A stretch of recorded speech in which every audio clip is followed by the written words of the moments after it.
नांदेडचे खासदार वसंत चव्हाण यांचे निधन. हैदराबादमधील रुग्णालयामध्ये घेतला अखेरचा श्वास. नायगावमध्ये एज्युकेशन सोसायटी संस्थेच्या माध्यमातून त्यांच्याकडून मोठा शैक्षणिक विस्तार.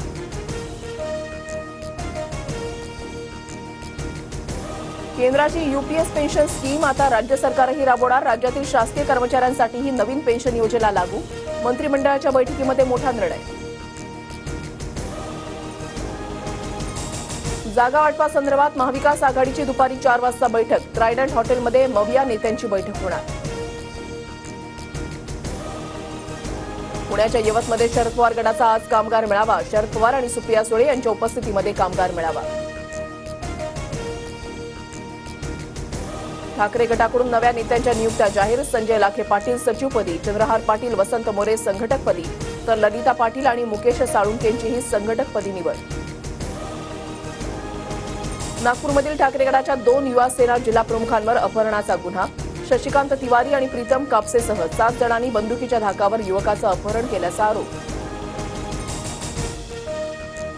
महिलांना बंदूक बाळगण्याची परवानगी द्या, मी बंदूक घेऊन येईन.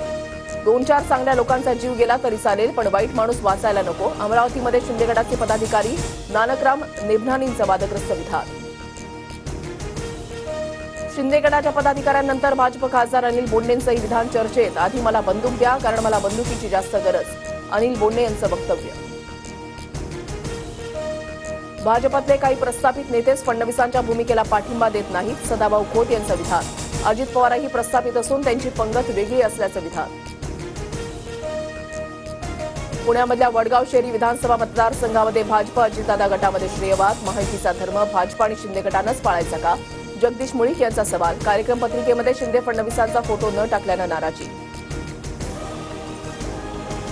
मवियातील जागा अटप होताना थोडा वाद होणं अपेक्षित, पण आम्ही एकमेकांना समजून घेऊन मार्ग काढू. जयंत पाटलांचं वक्तव्य.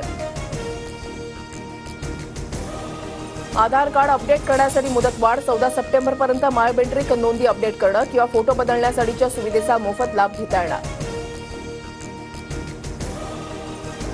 सरकारकडून पॅरासिटामॉलसह 156 फिक्स डोस कॉम्बिनेशन औषधांवर बंदी. धोका असल्यानं उत्पादन, सेवन आणि वितरणावर बंदी. दरड कोसळल्यानंतर रत्नागिरीमधील अणुस्कुरा घाट 48 तासांपासून वाहतुकीसाठी बंद. प्रशासनाकडून दरड हटवण्याचं काम युद्धपातळीवर सुरू. मुंबई गोवा महामार्गावर अवजड वाहतुकीला बंदी. गणेशोत्सवाच्या पार्श्वभूमीवर कोकणात जाणाऱ्यांची गर्दी लक्षात घेता वाहतूक कोंडीच्या समस्या निर्माण होण्याची शक्यता. राज्यभरातील गटप्रवर्तकांसाठी आनंदाची बातमी. गटप्रवर्तकांच्या मानधनामध्ये 4,000 रुपयांची वाढ. राज्य मंत्रिमंडळाच्या बैठकीमध्ये महत्त्वाचा निर्णय.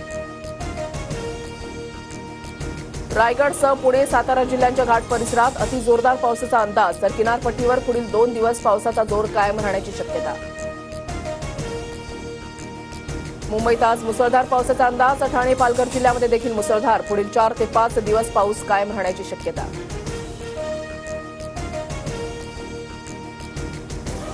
गुजरातमध्ये मुसळधार पाऊस. तापी आणि अंबिका नदीला पूर. उकई धरणातून पाणी सोडल्यानं पूर परिस्थिती. सुरतमध्ये अनेक भागात पाणी साचलं.